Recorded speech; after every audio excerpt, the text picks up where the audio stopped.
This is episode number 273 of the Middle Country Public Library podcast. Hello and welcome. I'm Sal DiVincenzo here in the studio with my fabulous colleagues, Sara Fade Hello. and Nicole Rambo. Hello. How is everyone doing this week? Great. Good. So we are going to jump right in with our segments because we have an exciting show today with subjects that match and they make sense when they're put together. Yes. Yes, Nicole. I like eggs. Nicole, you go first. Okay, Since so you're not talking about eggs. I'm not talking about eggs. So there's two things I've been obsessed with lately. One is AI, but I'm not ready to talk about it yet. So I don't know enough. I don't know enough about this either, but I feel more comfortable talking about it. And the other thing is Andrew Huberman. He's a neuroscientist and a professor at Stanford, and he also has a podcast. They're long. They're like 2 hours. Every single podcast is like 2 hours long, and it's about like a different like topic each time. And he's a professor, and it's very like methodical, and like he sometimes gets into like technical stuff, and you're like start to like drift away, but he'll like bring you back in. Mm-hmm. And but even the technical stuff, he does make it. You know, he obviously keeps in mind who his audience is, so he tries to like make it understandable, for you and stuff like that. And I like all his podcasts. I just like the way he talks. Like I like what he has to say. I think he's like very he cites all of the studies that are done and blah blah blah blah. So I feel like he's pretty legit, if you will. And one I listened to, honestly, I haven't gotten even through all of them. There's some of them I'm like, I can't do this. Sure. Like, the 90-minute movie queen. Yeah, exactly. Yeah, I listen to it mostly when I take my son out to his grandma's to be watched. It's about a 25-minute drive. So I listen to it for 25 minutes there and then 25 minutes back. And then when I'm getting ready, so usually Thursday is like my day I can listen to this. Cool. And it splits up in chunks. Anyway, so one I really liked was about breathing and how people don't really breathe optimally for themselves. So now this is 2 hours of him talking about this, right? So I'm not going to get into it, but the kind of the things that I thought were fun were the carbon dioxide tolerance test, which we'll do now. And so this kind of measures your tolerance for obviously carbon dioxide, and he makes it very clear. He says this exact phrase about 10 times, that it's a back of the envelope test. It doesn't really have like too much bearing on anything. There's like, if you take it at different times of day, you might get a different result. If you take it like when you're stressed versus when you're not stressed, you have a different result. But so what you do is you like get your phone out. I'll time you guys. Okay. So you're just like breathing regular, Yeah. right? So you're just breathing regular. And then you're going to take one full nasal inhale and like a full breath, right? And then you're going to start the timer and try to extend your exhale for as long as possible. Does that make sense? Yeah, kind of like what Kenny G does, right? Didn't he win the Guinness Book of World Records for the longest note that he blew out of his probably. Yeah, so like that. Saxophone? Yeah, so you like don't just like breathe out. Like you try to like extend it for as long as possible until but then don't hold your breath at the end. Like once you're done exhaling, you're done. The timer stops. Don't then hold your breath and think that you're like extending anything. That's not it. That's cheating. Yeah, that's not it. Okay, are you ready? So All wait, right. since this is an audio podcast at the moment, you're going to talk over us. Just hold, Yeah, I'll be a commentator. I'll Sarah say how looks many like she's seconds. gonna Pass out. Sal's closing in on. So you take a deep breath. Like fill up your lungs, your belly, like everything. Like breathe in as deep as you can. Okay. And then I'll start the timer. Okay, tell us when to start. Okay. Right. So 1, 2, 3, breathe. And go. You did do it right. Well, there goes that. Okay, well, you would have a low CO2 tolerance. Okay, I win. No, we'll do this for real. Okay. We'll do it for real. Okay, ready? Okay, breathe in. Pass out. Exhale. Can you stop? All right, we're at almost 10 I seconds. just gave up.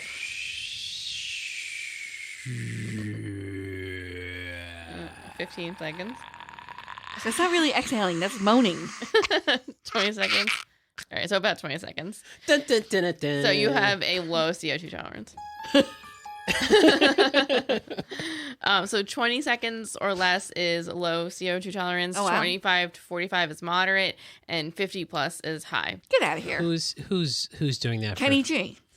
Yeah. Well, is low CO2 tolerance good or bad? Bad. It's not like it.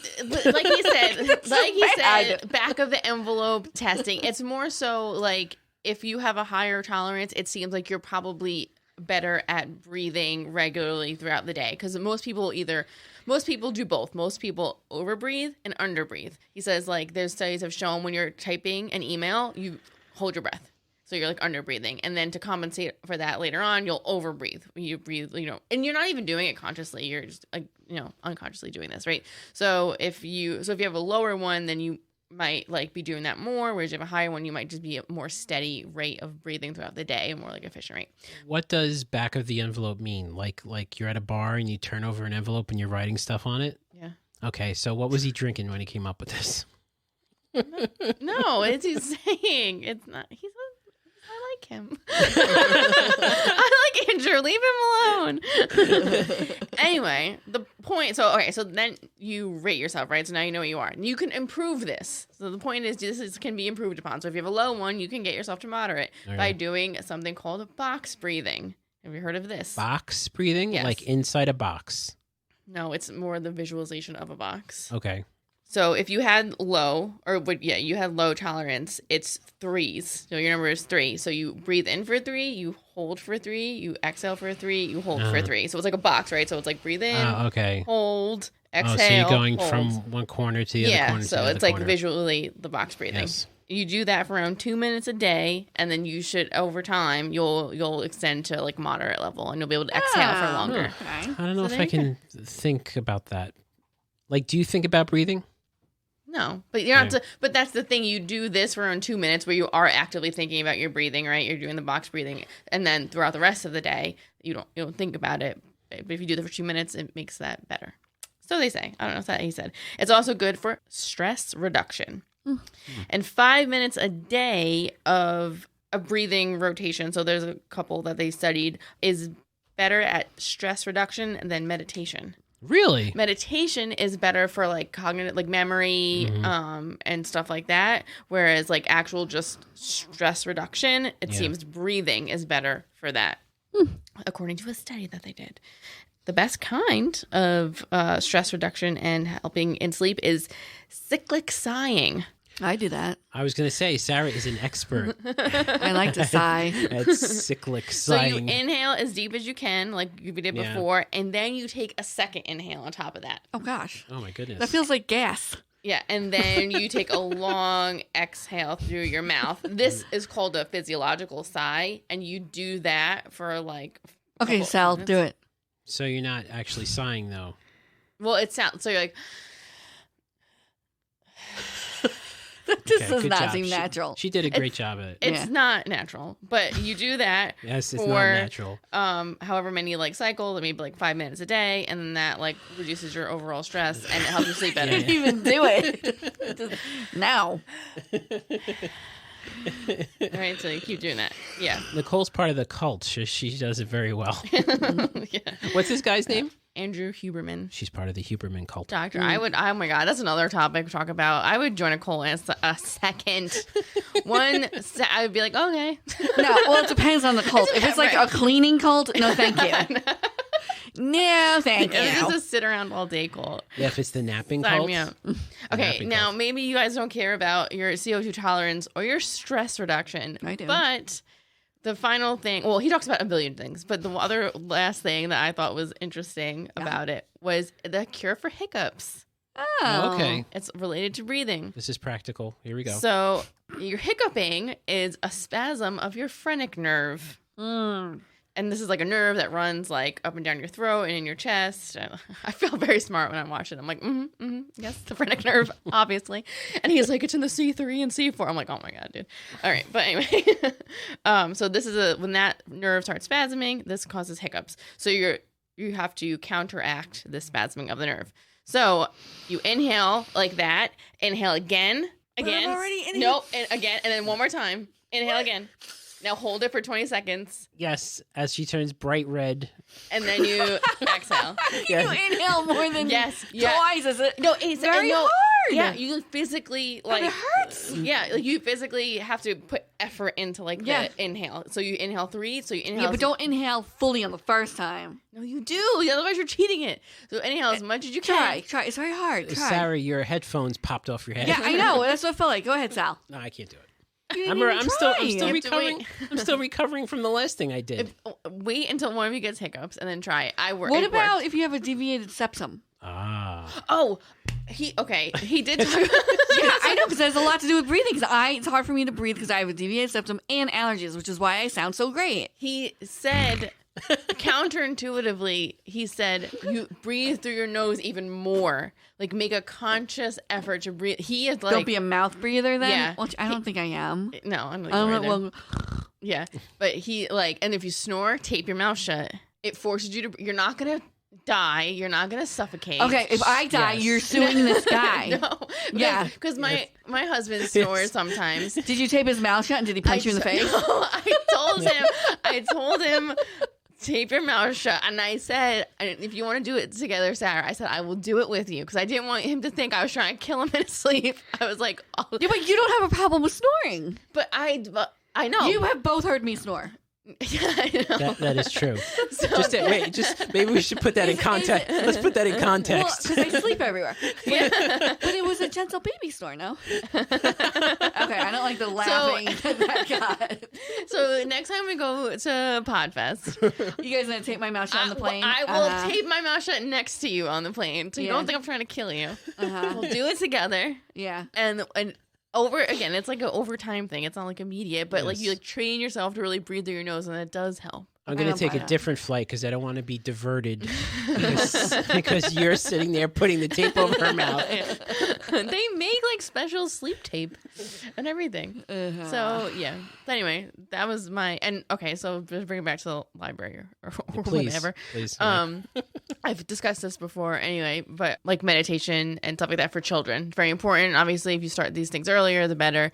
So like we have books here on like meditation and breathing techniques, and there's plenty of websites that have it too, and we'll put those in the show notes. So if you're a teen and you're feeling stressed out, maybe it's like testing time and stuff like that, you maybe just sit for 5 minutes, try this like breathing thing, see if it works for you. And again, I think the sooner you start, or if parents want to do it with their children, say they're having a tantrum, or you know what I mean, like you see this all over parenting stuff, like sitting down, breathing with them, like bringing them back to their body and all that kind of stuff, like yoga stuff. Well, it's over time, right? A little bit at a time and all that. But yeah, so I thought it was fun, and I do like his podcast. So. Cool. There you go. Okay, we'll put his podcast on the blog. Yeah, A link to his podcast. Try to get him on the pod. Interview him. Oh, sure. he's very popular. Okay, so So are we. yeah, exactly. 1,000 people. True. Okay, let's see. Get those 1,000 people. We are popular as well. We too are popular. Thank you, Nicole. You're welcome. Sarah, Yeah. you are actually talking about eggs today, aren't you? Yes, I love eggs. All right. Tell us about eggs. Okay, so eggs. Yeah, they come from chickens. Some of them. Among other things. Yeah. Okay, so this is coming from the Harvard School of Public Health. They know what they're talking about. Yeah. I'm just going to read what he wrote. Long vilified for their high cholesterol content by well-meaning doctors and scientists. I don't know about that. Researching heart disease, eggs now seem to be making a bit of a comeback. So what changed? Nothing. Well, it's true that just one large egg yolk has 200 milligrams of cholesterol, making it one of the richest sources of dietary cholesterol. Eggs also contain additional nutrients that may help lower the risk of heart disease. You didn't know that. Moderate amount of fat in an egg, about 5 grams, is mostly mono unsaturated and polyunsaturated. That's the good fat, right? Yeah. So also crucial to distinguish between dietary cholesterol and cholesterol in the blood, which are only weakly related. The focus on dietary cholesterol alone was de-emphasized as more attention was placed on the influence of saturated and trans fat on blood cholesterol. So we know that's good, right? Are eggs healthy? They have become a frequently asked nutrition question. To answer this, it's important to look at eggs not only on their own, but in context of the entire diet. That's right. So eggs are a source of cholesterol, good cholesterol, protein, choline, choline, biotin, which is good for your hair and skin, vitamin A, and the antioxidants lutein and zeaxanthin. Wow. Nice. Yeah. Research on moderate egg consumption in two large prospective cohort studies, that means like over 40,000 men and over 80,000 women, found that up to 1 egg per day is not associated with increased heart disease risk. Good. So you can have one egg a day. Yeah. All right. Eggs were previously associated with heart disease risk as a result of their high cholesterol. Really? However, a solid body research shows that for most people, cholesterol in food has a smaller effect on blood levels and harmful LDL cholesterols than does a mix of fat. So, like, Oh, so it's the fat is. it might be the bacon and the sausage that accompany the eggs. Oh, I see. Yeah. Of course, this research doesn't give a green light to daily 3 egg omelets. Yeah. How dare they? Yeah, I know. 2008 report. Oh, yeah, because you put all the cheese in it. Yeah, exactly. And butter. Supports the idea that eating an egg a day is generally safe for the heart. Going much beyond that can increase the risk for heart failure later in life. So just 1 egg, people. 1 egg. Yeah. Who stops at 1 egg? I don't know. Exactly. Who stops there? Yeah. 1 egg. It's So- like one potato chip. But they Yeah. give you a sample. So, for your heart system, right? A scrambled egg with salsa and 100% whole wheat English muffin is a far better meal than, say, scrambled eggs with cheese, sausage, home fries, and white toast. Yeah. I mean, Okay, but which? Yeah, I better. can't- do we need a Harvard education knowing that? Well, you know. Now, what tastes better? What tastes better? Well, I do like salsa. Yeah. I Okay. know, but not, I don't- not with my egg. I need more. I need 2 eggs. Who has 1 scrambled egg? Yeah, it's very tiny. small. That's very so tiny. small. Yeah. Yeah. But you can add water to it. I put milk in it. Yeah, that's But- Yeah, it's normal, different. Yeah. Yeah. Yeah. People who have difficulty controlling their LDL cholesterol might also want to be cautious about eating the egg yolk. And instead choose foods Yeah. made with egg whites. Mm-hmm. This is also true for people with diabetes. So people they do sell like That the box, I remember that. Yeah. the whites. Yep. You know, and Or you can do 1 egg and then put a little bit extra more egg white, in yeah. it. Mhm. Yeah. Oh, that actually is a great idea. Yeah. yeah. Yeah.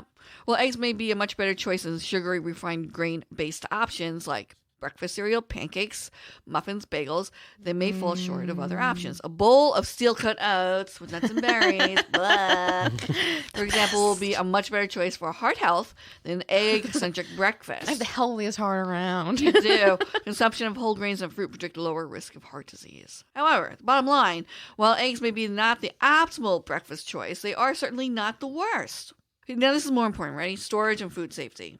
I am very paranoid about getting salmonella from eggs. Really? Yes, well, it's an irrational fear. That's why I don't like cooking chicken, Oh yeah. because it's like, ew. But I don't mind eating it cooked from Right. someone else. I personally don't like handling it because of that whole... I eat cookie dough. I just crack an egg into cookie dough and eat it. Oh, it's terrible. I know. It's awful. Oh, good though. Look for a sell-by date on egg cartons. Eggs will generally last for 4 to 6 weeks after the sell-by date. Ooh. Yeah, that's terrible, right? Big Avoid egg. packages with cracked eggs, of course, which can increase a risk of bacterial contamination. Discard a cracked egg if you discover one. Refrigerate eggs in their carton at 40 degrees or below, which is your usual Yeah. standard. Yes. Nicole is part of your fridge. Avoid storing inside doors. Okay. That's your, Yes. Cook eggs until the whites and yolks have solidified to prevent foodborne illness. Egg dishes should reach an internal temperature of 160 degrees Fahrenheit. Sounds good. You need a runny egg. Well, runny egg is okay, but they mean like the gooey, Mm-hmm. If using recipes for raw or undercooked eggs, use pasteurized eggs that are heat treated. Ah, interesting.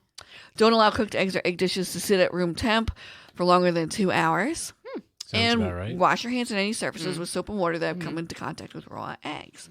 Okay. Hard boiled. Avoid overcooking hard boiled eggs, as evidenced by green ring around the yolk or egg whites. I've done that. Yes. I still eat it. So this is how you cook hard-boiled eggs, people. Fill with enough water to cover eggs completely.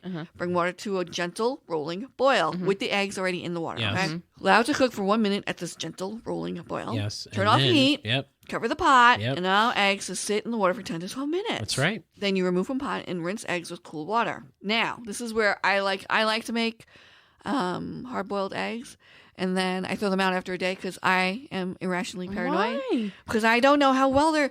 But according to Harvard, Okay. peel and serve or store in a refrigerator for up to 1 week. Yeah. Of 1 course. week. Not 1 day. Yeah, Sarah.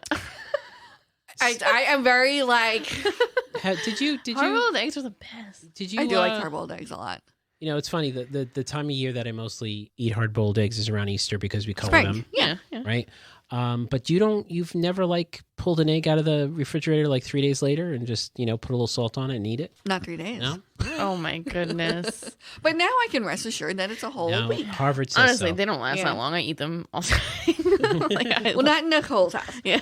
Add chopped hard-boiled eggs to salads, blah, blah, blah. Mash a quarter of an avocado on a slice of whole grain toast, top with hard-boiled egg, sprinkle black pepper, red pepper flakes. That's all good. Yes. Egg muffins in a medium bowl. Beat 12 whole eggs. Okay. Contradicting that one egg. Desired equivalent in egg whites. 1 whole egg equals 2 egg whites. Set aside. Heat 1 to 2 teaspoons of olive oil in a fry pan. Okay. Stir fry 1 cup of finely chopped vegetables of choice. Divide and cook vegetables into 12-cup muffin tin sprayed with nonstick spray. Pour egg mixture over the vegetables. Bake at 350 for 15 minutes. Ooh, I That's like nice. this. Yeah. And allow muffins to cool in a pan for a few minutes. Store in the refrigerator for up to 5 days. There you go. Oh, that So you sounds can just good. grab and go. Yeah. Yeah. Did you know while chicken eggs are the most common variety, eggs from a range of birds, including ducks and quail, are consumed worldwide? Brown eggs are not more nutritious than white, folks. Don't pay extra. Color and size of an egg are determined by the breed of hen, which can produce white, cream, brown, blue, green, or speckled eggs. The color of the yolk is also not reflective of nutritional value, but the type of poultry feed. Ah. So when people say, "Oh, my yolk is so orange," it doesn't matter.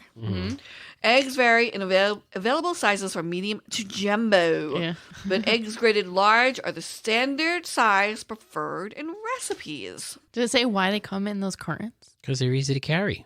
Wait, yeah, what? But they're so like flimsy, the cartons, and the Well, eggs are that's so because, like you know why? delicate. Because they want to do recycled and they want to be, they're biodegradable. Oh. Yeah. Well, it doesn't say that. But so for people who all of a sudden they're craving eggs, they're going, I don't know 'cause why, you've but been now listening to this. I want scrambled eggs. I want deviled eggs. I want egg muffins. Yes. Over easy eggs. Egg salad. Is there a book for that? There is, why you ask? There is at Middle Country Public Library. It is called the Fresh Eggs Daily Cookbook. Over 100 fabulous recipes to use eggs in unexpected ways. Nice. Yes, written by Lisa Steele. We have a copy here in the library. It is good to use all those eggs and incorporate healthy LDL cholesterol. Yeah. 1 egg a day Love eggs. lifestyle. You don't have to refrigerate fresh eggs Nope, you don't. because they have a special coating on them. It's Yeah. funny that they actually wash that coating off Yeah. in the process of and that's why you have to refrigerate Yeah. them. In Europe, they don't really do that. No, exactly. When I go to, it's very strange when I'm in Italy and I'm buying eggs and they're not in the refrigerated section. And then you bring them home and you keep them out. But let me tell you, they are delicious. Yep. Well, thank you, Sarah. You're welcome. That was excellent. And thank you. I hope you are excited about all this. Yes. And can we put what you did in the blog? Maybe. All right. If you're lucky. Yes. If I feel like it. No. I always feel like it. All right. If you want to listen to older episodes or read our show notes, you know where to find it, mcplpodcast.com. And again, the blog is blog.mcplpodcast.com. If you're listening on YouTube, in the podcast tab on our YouTube page, how about that? Click the like button. And look, if you haven't subscribed and you know about 80% of the people who listen to the podcast on YouTube or watch our videos on YouTube do not subscribe. So please Oh man. hit the subscribe button. We have a lot more than just the podcast. There's a lot of cool things Yeah. that are on our YouTube page. And we greatly appreciate it. So for Sarah Fade and Nicole Rambo, I'm Sal DiVincenzo. We'll see you on the next show.